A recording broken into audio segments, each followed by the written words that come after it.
बिहार की दरभंगा रैली का एक वीडियो सोशल मीडिया पर जमकर वायरल हो रहा है, जिसमें प्रधानमंत्री नरेंद्र मोदी और उनकी मां हीराबेन मोदी के लिए अपमानजनक शब्द सुनाई दिए।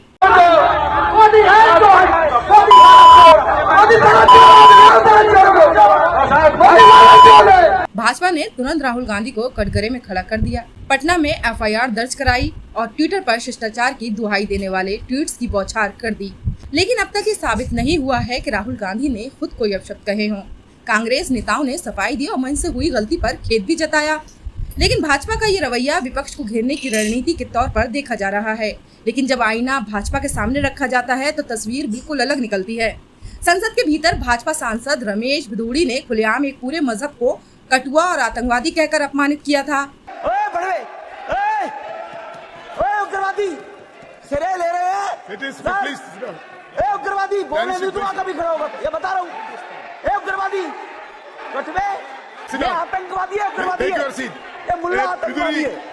वहीं जब दिल्ली में विधानसभा चुनाव चल रहे थे तो रमेश भिदुड़ी ने कालकाजी में प्रचार करते हुए एक बयान दिया था, जिसमें उन्होंने कहा था दिल्ली की सड़कों को प्रियंका गांधी के गालों की तरह बना देंगे। कैंप के सामने वाली, बराबर वाली, अंदर वाली सारी की सारी सड़कें प्रियंका गांधी के गाल जैसे जरूर बना देंगे। तो महिला की मर्यादा का वो नरेटिव जो भाजपा कहती है कि हम महिलाओं की इज्जत करते हैं, वो कहाँ था। यही नहीं, भाजपा के एक मुख्यमंत्री ने सार्वजनिक मंच से दूसरे मुख्यमंत्री की मां पर आपत्तिजनक टिप्पणी की और ट्विटर पर भी गालियां लिखी। उस समय भाजपा ने शिष्टाचार का पाठ क्यों नहीं पढ़ाया।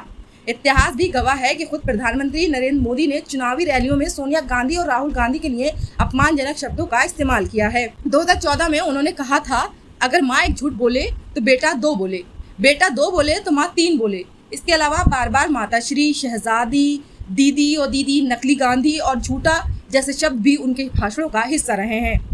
ये रुपये कौन कौन विधवा थी जो लेती थी? ये कांग्रेस की कौन सी विधवा थी जिसके खाते में रुपया जाता था? 50 करोड़ की गर्लफ्रेंड देखी है? 50 करोड़ की गर्लफ्रेंड ये गरीब देश में।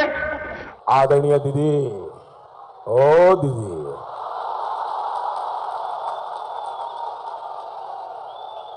दीदी, ओ दीदी। आज जब भाजपा राहुल गांधी पर शिष्टाचार और संस्कार का पाठ पढ़ाने निकली है तो ये सवाल उठना लाजमी है कि क्या भाजपा नेताओं का खुद का आचरण उस कसौटी पर खरा उतरता है। विपक्ष पर आरोप लगाने से पहले भाजपा को संसद और मंचों पर अपने नेताओं की भाषा पर भी लगाम लगानी होगी।